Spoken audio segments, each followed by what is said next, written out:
శ్రీ గురుభ్యో నమః. శ్రీ శారదాదేవి చరితామృతము. గురుదేవుల పాదపద్మాల మ్రోల.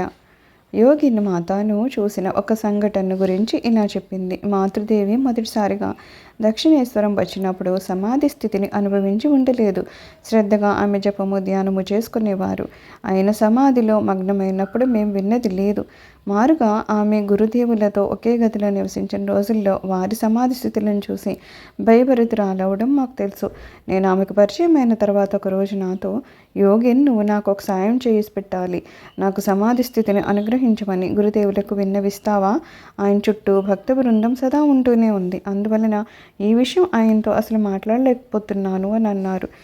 మాతృదేవి ప్రార్థన చాలా సమంజసమైందేనని గురుదేవులతో ఈ విషయం మాట్లాడాలని తీర్మానించుకున్నాను. మర్నాడు గురుదేవుల దర్శనం కోసమని వెళ్ళాను. అప్పుడు ఆయన తమ మంచం మీద కూర్చుని ఉన్నారు. మరెవరు అక్కడ లేరు. ఎప్పట్లా ఆయనకు ప్రణమిల్లి తర్వాత మాతృదేవి ప్రార్థనను విన్నవించాను. ఆయన శ్రద్ధగా విన్నారు, కానీ బదులేం చెప్పలేదు. హఠాత్తుగా గంభీర ముద్ర వహించారు. అలాంటి మనోభావంలో ఉన్నప్పుడు ఆయనతో మాట్లాడే ధైర్యం ఎవరికీ లేదు. అందువల్ల నేను కాసేపు మౌనంగా ఉండి మెల్లగా బయటకు వచ్చేశాను. అక్కడి నుంచి నహబత్తు చేరుకుని తలుపులు కొద్దిగా తెరిచి లోపలికి తొంగి చూశాను. మాతృదేవి ఎప్పట్లా ఉదయం పూజ కోసమని కూర్చున్నారు. అక్కడ నేను చూసిన దృశ్యాన్ని నమ్మలేకపోయాను. మాతృదేవి అత్యంత ఉన్నతమైన పారవశ్య స్థితిలో ఉన్నారు. ఒకసారి విరగబడి నవ్వుతున్నారు, ఇంకొకసారి భూరిని విలపిస్తున్నారు. ఇలా నవ్వడము ఏడవడము కొంతసేపు సాగింది.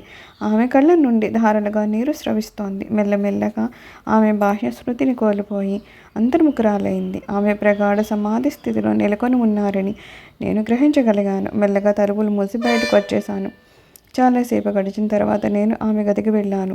నన్ను చూడగానే, ఇప్పుడే గురుదేవులను చూసి వస్తున్నావా అని అడిగారు మాతృదేవి. అమ్మ, ఉన్నతమైన ఆధ్యాత్మిక స్థితులను సమాధిను అనుభవించలేదని చెప్పి నన్ను మోసపుస్తున్నారు అన్నాను నేను. మాతృదేవి అదనారవిందంలో లజ్జాశ్రిత దరహాస చంద్రికలు వెళ్ళి విరిశాయి. కొన్ని రోజులు నేను రాత్రులు దక్షిణేశ్వరంలో గడిపేదాన్ని. అలాంటప్పుడు నేను ఒంటరిగా పడుకోవడానికి ప్రయత్నిస్తే మాతృదేవి వదిలేవారు కారు. నన్ను తమ పక్కనే పడుకోమనేవారు. ఒకరోజు రాత్రి ఎవరో పిల్లన గ్రోవి ఊదే మధురనాదం వినవచ్చింది. ఆ మధురనాదం విని మాతృదేవి పారవశ్య స్థితిలోకి వెళ్ళిపోయారు. మధ్య మధ్య మైమరచి నవ్వసాగారు. ఈ స్థితిలో ప్రాపంచిక వ్యక్తినైన నేను ఆమెను స్పృశించరాదని పడక మీద ఒక మూలను ముడుచుకొని కూర్చున్నాను. మాతృదేవికి మళ్ళీ బాహ్య స్పృహ కలగడానికి చాలాసేపు పట్టింది. గురుదేవుల నిర్యాణానంతరము శారదకు ఇలాంటి సమాధి స్థితులు పదే పదే కలగసాగాయి. ఈ విషయం ముందు ముందు వివరంగా చూద్దాము. ఇక్కడ ఒక నిజాన్ని మనం జ్ఞాపకం ఉంచుకోవాలి.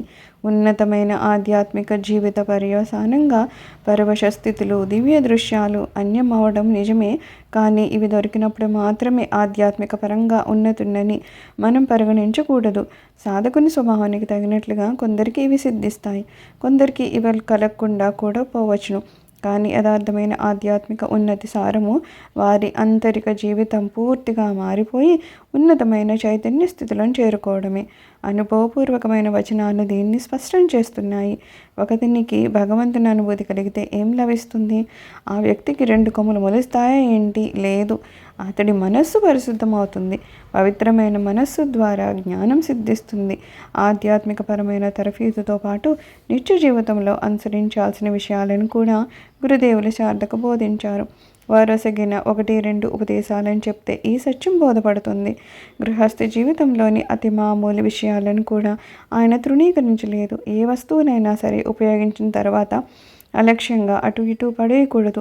దానికంటూ నిర్దేశింపబడిన చోటునే ఉంచాలి. అప్పుడప్పుడు మనం వాడుకునే వస్తువులను మన చేతులకు సులభంగా అందేలా దగ్గరగా ఉంచుకోవాలి. ఎప్పుడో ఒకసారి పనికొచ్చే వస్తువుని దూరంగా ఉంచవచ్చును. ఒక చోటు నుండి ఒక వస్తువుని తీస్తే మళ్ళీ ఆ వస్తువుని అదే చోట తిరిగి ఉంచాలి. ఇలా చేసినట్లయితే చీకట్లో కూడా తడుముకోకుండా ఆ వస్తువును అందుకోగలుగుతాము.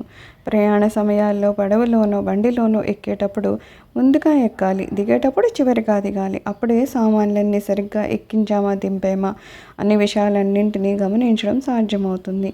గృహస్థ జీవితంలోనైనా సమాజ జీవితంలోనైనా మన విజయ రహస్యం మన చేతిలోనే ఉంటుంది. మనము మన చుట్టుప్రక్కల ఉంటున్న వారిలో ఎలాంటి సంబంధాలు ఉంచుతున్నాము, ఎలా మెలుగుతున్నాము అనే విషయంలోనే ఉంది. ప్రతి వ్యక్తి మనోభావము, చోటు, కాలము, పరిస్థితి, గుణము, ఆచార వ్యవహారాలు ఇవన్నింటిని అనుసరించి నడుచుకోవడంలోనే ఉంది. స్థూల దృష్టిలో అందరూ ఎముకలు కండరాలు గల మనుషులే, కానీ ప్రతి ఒక్కరి మనస్సు పూర్తిగా భిన్నము. అందువలన స్నేహితులను ఎన్నుకునేటప్పుడు వారితో పాటు మెలిగే విషయంలోనూ ఎంతో జాగ్రత్త పడాలి. కొందరితో గాఢంగా కలిసిమెలిసి ఉండవచ్చును. మరికొందరిని చూసినప్పుడు ఏంటి క్షేమమేనా అని అడగడంతో సరిపెట్టుకోవాలి. మరికొందరితో అంత మాత్రం కూడా మంచిది కాదు. తన సహధర్మచారిణి గృహస్థ జీవితానికి, ఆధ్యాత్మిక జీవితానికి ఆదర్శప్రాయంగా ఉండాలని ఆమెకు గురుదేవులు ఎలాంటి ఉత్కృష్టమైన తరఫేదునిచ్చారో కదా. సర్వం శ్రీమాతృజనారవిందార్పణమస్తు. లోకా సమస్తా సుఖినో భవంతు. ఓం శాంతి శాంతి శాంతి.